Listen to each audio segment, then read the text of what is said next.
Goedemorgen. Goedemorgen. Waar zijn we hier? Rotterdam. Waar gaan we naartoe? Onderweg naar Amsterdam, Vondelpark. We hebben vandaag een fotosessie opstaan voor het project Here Comes the Flood. Dat gaat over water, klimaat en zeespiegelstijging. En waarom dan naar Amsterdam? Amsterdam is ook een voorbeeld van een locatie die kwetsbaar is voor overstroming. En ja, wat we eigenlijk doen is modellen in rode klederdracht, signaalrode kleding, poseren op rode ladders. En ze bewegen eigenlijk heel sierlijk. En de stand van de hand geeft de hoogte aan van het water bij overstroming. Op het moment dat de dijken breken, zo hoog komt het water.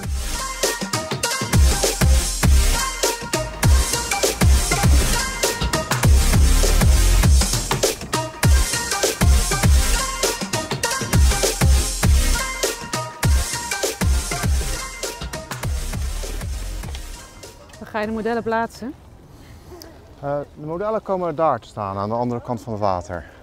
Het is heel vanzelfsprekend om hier te kunnen lopen, wandelen, recreëren. Maar eigenlijk is dat helemaal niet zo vanzelfsprekend. Ja, dan moet hij iets meer richting de lens gedraaid worden. We hebben in Nederland eigenlijk een situatie waarbij we leven met water. Als de waterschappen vandaag zouden stoppen met het doen van hun werk, zou morgen het land blank staan. En heel veel mensen zijn zich daar niet van bewust, dat dat een hele ongewone situatie is. En ja, ik denk dat we allemaal toch wat meer stil moeten staan en het daarover te hebben van hoe gaan we dat doen. Ja, en iets naar je toe trekken.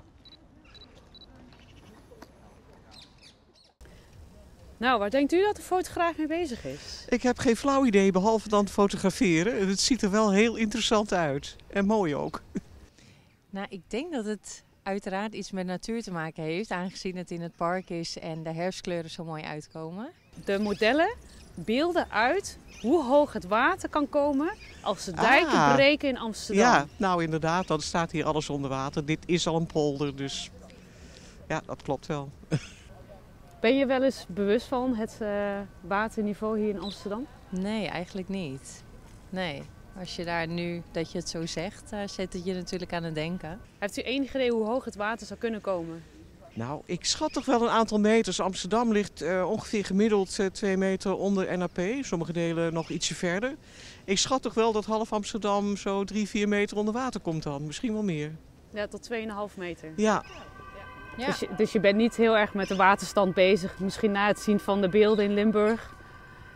Ja, natuurlijk zet dat je wel aan het denken als je dat hebt gezien. Tuurlijk. Dus, Vindt u dat er meer rugbaarheid aan zou moeten worden gegeven?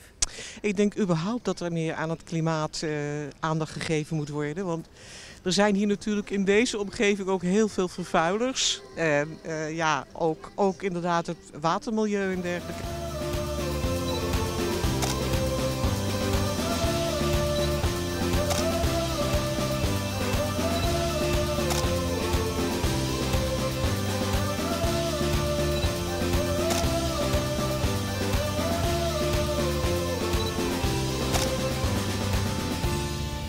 Het is belangrijk dat we ons met z'n allen veel meer bewust worden van uitdagingen rondom klimaatverandering en zeespiegelstijging. Omdat er nogal wat op ons afkomt. De komende jaren kan de hoeveelheid regen die in korte tijd valt erg toenemen en de zeespiegel stijgt. En dat zorgt ervoor dat ons watersysteem, dus de grachten van Amsterdam onder andere, best wel kwetsbaar zijn. Die moeten al dat water kunnen verwerken en het kan minder makkelijk naar zee straks in de toekomst. Ook in Amsterdam kan natuurlijk die enorme hoeveelheid regen vallen die op Limburg is gevallen. Maar het effect is wel heel anders. Omdat we hier wel heel veel lage plekken hebben, wordt het water niet zo diep als dat je in Limburg afgelopen zomer zag. Als jongere kun je met je ouders het gesprek aangaan, met elkaar praten over wat kun je nou doen. Je kan bijvoorbeeld de tegels uit je tuin halen. Zorgen dat je al je lampen hebt vervangen voor LED-lampen. Omdat je dan de hoeveelheid CO2 die je als gezin uitstoot vermindert. En dan draag je dus bij aan een vermindering van het klimaatprobleem.